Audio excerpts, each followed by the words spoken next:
What's up YouTube? Welcome back to the channel. Today I have a fun little video. I'm going to be telling you guys the top 5 mods I'd recommend for anybody who just got a WRX. This applies to most generations. The one that I have here is a VA. This is 2016 Super WRX Limited.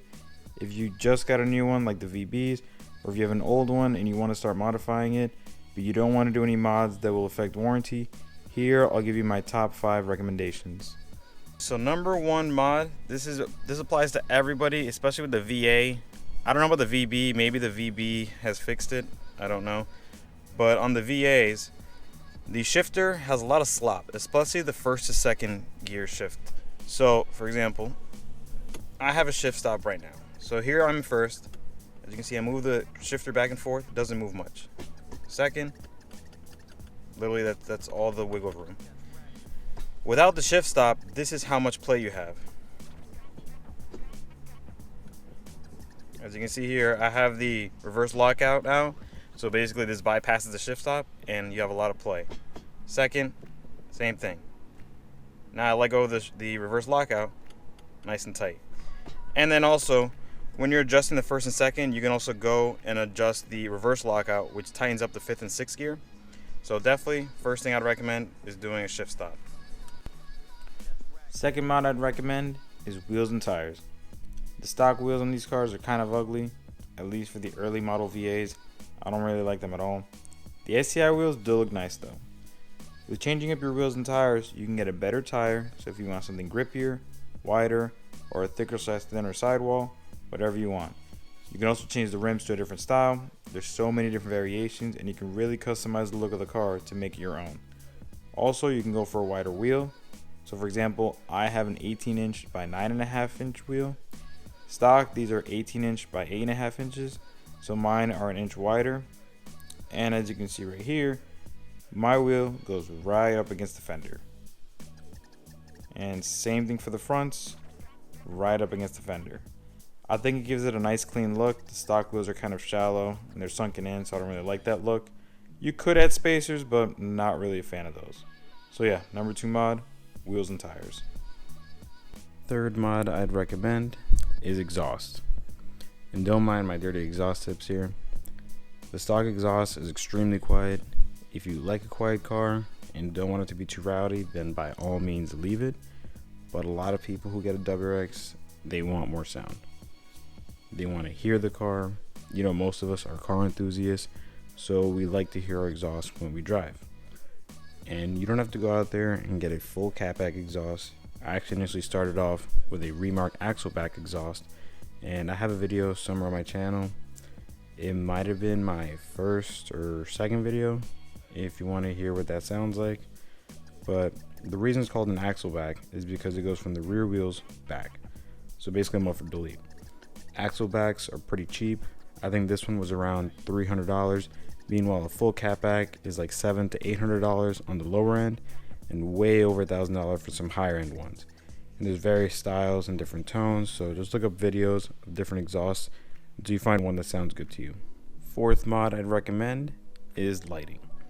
So I didn't like the stock taillights that the car came with, so I upgraded them. These are some Subi Speed taillights. I believe they are the TR style taillights. I like these a lot.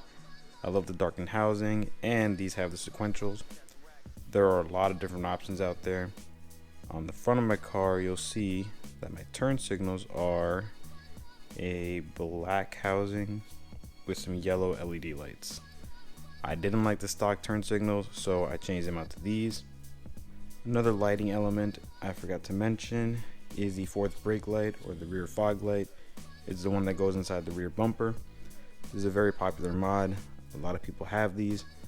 I have it wired up so that when I hit the brakes, the 3rd brake light and this one turn on together. Some of these have an F1 style flashing sequence. I try not to be one of those guys, so I have the flashing turned off and it acts like a regular brake light. Inside the car, so I have here LED lights for my dome lights. Stock, they come with like these ugly yellow halogen lights that are not even really that bright.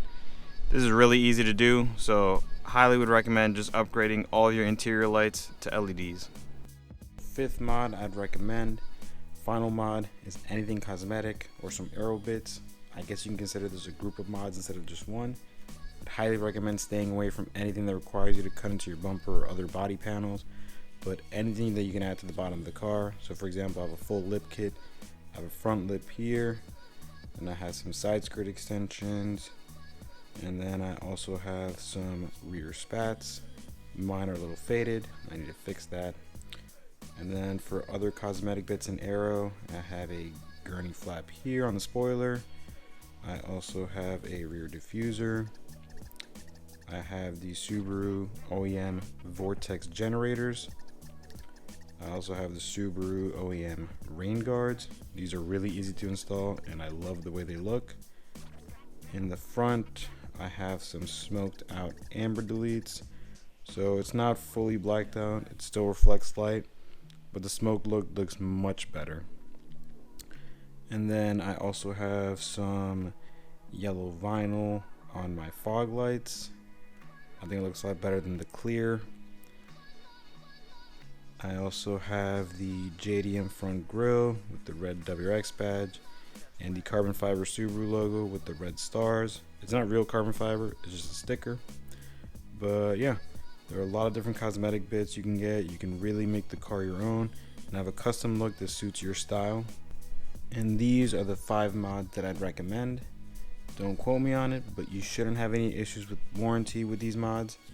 These things don't affect the drivability of the car, they don't affect the engine or how it works, and these are not performance related, so you shouldn't have any issues. I'll make another video where I list my top 5 performance mods that I'd recommend for anyone who wants to push a little bit of power on these cars. I'm currently making 300 wheel horsepower and 315 wheel torque. This is not the same as crank horsepower, which is what all car manufacturers list. Stock, these cars make about 220 wheel horsepower and 240 wheel torque, depending on the dyno. So it's a very noticeable difference, and it makes the car a lot more fun to drive, and it really wakes it up. But yeah, like, comment, and subscribe. Let me know what mods you have done to your car and which ones you'd recommend instead of the ones that I've listed. Thanks for watching.